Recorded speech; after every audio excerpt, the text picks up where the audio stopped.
जय श्री विष्णु नारायण। आज जो भी व्यक्ति मेरे वीडियो को देख रहे हैं, सुन रहे हैं, आज मैं अपने इस छोटे से प्रयास से अपनी आवाज को उन व्यक्तियों तक पहुंचाने का प्रयास कर रही हूं जिनके माता पिता अपने ही घर को छोड़कर वृद्धाश्रम चले गए हैं। उनके साथ ऐसा क्या हुआ जो अपने ही घर को छोड़कर वो वृद्धाश्रम चले गए हैं। आज ये वीडियो बनाने का मेरा मकसद एक ही है कि भारत जैसे देश में जहां माता पिता को मान सम्मान दिया जाता है, उन्हीं माता पिता को घर से बेइज्जत होकर जाना पड़ता है।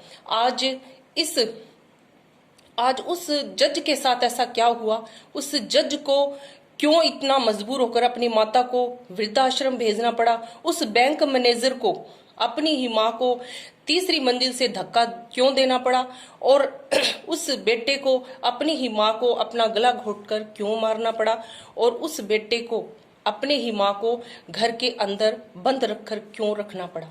तो मैं इन्हीं सभी क्वेश्चनों को लेकर उन व्यक्तियों से एक बात कहना चाहूंगी कि भारत जैसी भूमि पर जहां श्री कृष्ण ने, जहां श्री राम ने जहां श्रवण ने, ऐसे महापुरुषों ने जहां जन्म लिया, और आज हमें शर्म आती है कि उसी भारत जैसी भूमि पर ऐसा देखने को मिलता है।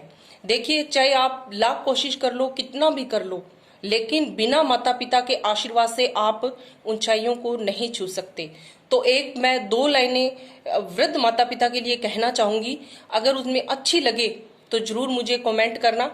देखिए, पेड़ बूढ़ा ही सही आंगन में रहने दीजिए, पेड़ बूढ़ा ही सही आंगन में रहने दीजिए, फल तो नहीं देगा लेकिन आपको छांव जरूर देगा। उसी प्रकार माता पिता को अपने घर में रहने दीजिए, माता पिता को आपके घर में रहने दीजिए। वो आपको दौलत तो नहीं कमा के दे सकते, लेकिन आपके बच्चों को जरूर अच्छे संस्कार जरूर देंगे।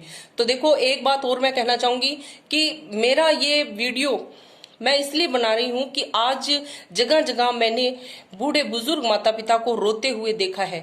चाहे उनके पास करोड़ों पैसे हैं, पैसों से देखो कभी कोई सुख खरीदा नहीं जा सकता। मेरा कहने का मतलब ये है कि आप अपने माता पिता को सम्मान दीजिए, इज्जत दीजिए। चाहे आपके पास टाइम ना हो, लेकिन अपने माता पिता के लिए 15-20 मिनट जरूर निकालिए।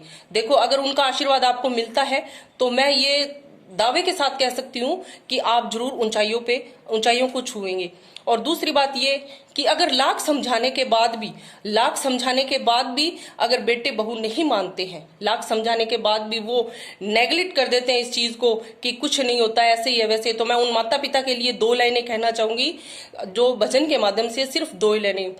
हिम्मत ना हारिए, प्रभु ना विसारिए, हंसते मुस्कुराते हुए जिंदगी गुजारिए। देखिए, मैं ये 2 लाइनें सिर्फ उन बुजुर्ग माता पिता के लिए कहना चाहूंगी जो अपने बेटे बहुओं से दुखी होकर वृद्धाश्रम चले गए हैं या घर में ही रहते हैं, लेकिन उनको कोई सुख नहीं है।